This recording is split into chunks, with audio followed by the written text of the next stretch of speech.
똑같은 복음, 똑같은 메시지를 들었는데 말이죠.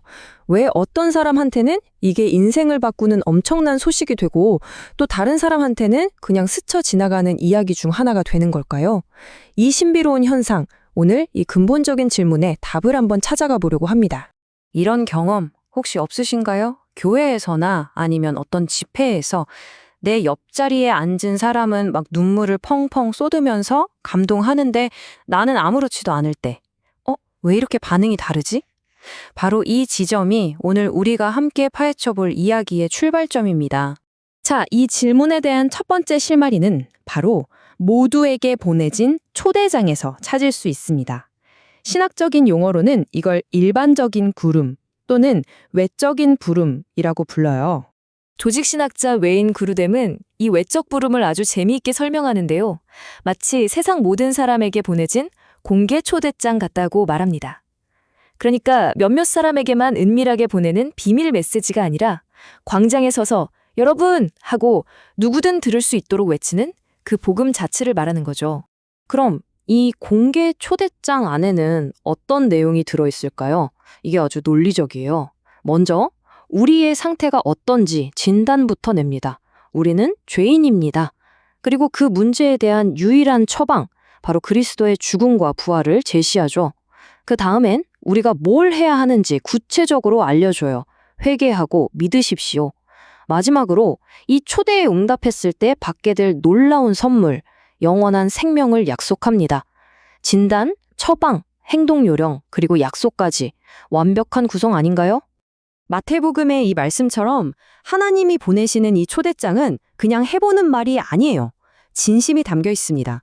어떤 자격이나 조건 없이 정말 지치고 힘든 사람이라면 누구든지 오라고 활짝 문을 열어놓은 진짜 배기 초청인 거죠. 그런데 말이죠. 바로 여기서 진짜 궁금증이 생깁니다. 초대장이 모든 사람에게 전달됐다면 왜 어떤 사람은 그 파티에 가고 어떤 사람은 초대장을 그냥 버리는 걸까요? 자, 이제 이야기의 두 번째, 훨씬 더 깊은 차원으로 들어가 봐야 합니다.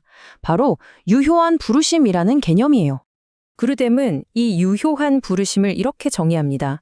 이건 그냥 설교자의 목소리가 우리 귀에 들리는 차원의 이야기가 아니에요. 성령께서 그 복음 메시지를 가지고 듣는 사람의 마음속으로 직접 들어가서 일하시는 하나님의 강력한 부르심이라는 겁니다. 그래서 핵심은 이거예요. 이 부르심은 절대 실패하는 법이 없습니다. 거절당할 수가 없다는 거죠.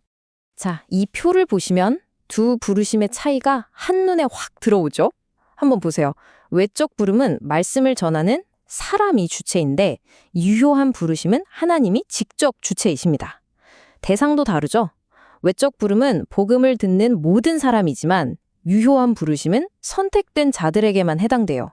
그리고 가장 결정적인 차이, 바로 결과입니다. 외적 부름은 거절될 수 있어요. 실제로 자주 거절되죠.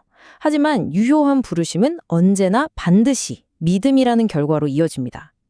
그러니까 결국 같은 복음을 들어도 그 안에 하나님의 이 특별하고 능력 있는 역사가 있느냐 없느냐에 따라 모든 게 갈리는 겁니다.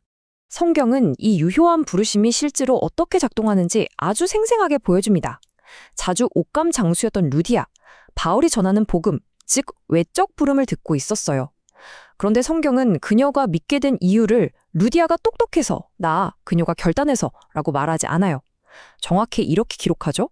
주께서 그 마음을 열어주셨다. 바로 이 장면이야말로 유효한 부르심이 일어나는 순간을 포착한 완벽한 시냅사진 같은 겁니다. 그렇다면 이런 생각, 이거 혹시 비교적 최근에 나온 신학 이론 아닐까요? 전혀 그렇지 않습니다. 이 아이디어의 뿌리를 찾으려면 우리는 시간을 거슬러 올라가 봐야 해요. 밖으로 들리는 외적 부름과 마음을 여는 내적인 부름, 즉 유효한 부르심. 이 둘을 구분하는 건 사실 16세기 종교개혁가들이 성경을 깊이 연구하면서 다시 발견해낸 아주 중요한 진리였습니다. 특히 장 칼뱅은 그의 대표작이죠. 기독교 강요에서 이 주제를 정말 체계적으로 정리했습니다. 칼뱅이 주장했던 핵심은 이거였어요. 인간의 마음은 스스로 진리를 받아들일 수가 없다는 겁니다. 마치 안에서 굳게 잠긴 문과 같아서 밖에서 아무리 두드려도 열리지 않는다는 거죠. 오직 성령께서 안에서 그 문을 열어주시는 내적인 증거, 이 역사가 있을 때에만 비로소 밖에서 들려오던 말씀이 진짜 생명력 있는 진리로 믿어진다는 겁니다. 자, 그럼 이제 가장 중요한 질문으로 넘어가 보죠. 이런 신학적인 설명들이 그래서 도대체 오늘을 살아가는 우리들의 믿음과 무슨 상관이 있다는 걸까요? 왜 이게 중요할까요? 이 교리는 우리 신앙을 아주 구체적으로 만들어가요. 첫째, 내 구원이 내 똑똑함이나 결단이 아니라 전적으로 하나님의 부르심에서 시작됐다는 걸 알게 되니까 겸손해집니다. 둘째, 내 구원의 근거가 자꾸 흔들리는 내 마음이 아니라 절대 변치 않는 하나님의 능력 있는 부르심에 있다는 걸 믿게 되니까 엄청난 확신을 갖게 되죠. 셋째, 누가 선택받았는지는 우리는 모르잖아요. 그러니까 우리는 담대하게 모든 사람에게 전도하게 됩니다. 결과는 하나님께 맡기고요. 마지막으로 사람의 마음을 여는 건 내 설득력이 아니라 오직 하나님이심을 알기에 간절히 기도하게 됩니다. 성령께서 저 마음을 열어달라고요. 보세요. 겸손, 확신, 전도, 기도. 이 모든 게 하나로 쫙 연결되죠? 오늘 우리는 복음의 부름에 담긴 두 가지 측면을 살펴봤습니다. 모두에게 열린 초대장인 외적 부름, 그리고 그 초대장에 반드시 응답하게 만드시는 하나님의 능력, 유효한 부르심. 이제 이 질문을 여러분께 남기면서 마무리하고 싶습니다.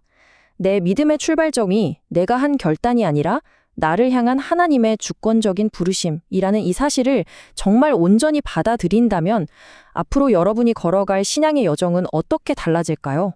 한번 깊이 생각해 볼 만한 질문이라고 생각합니다.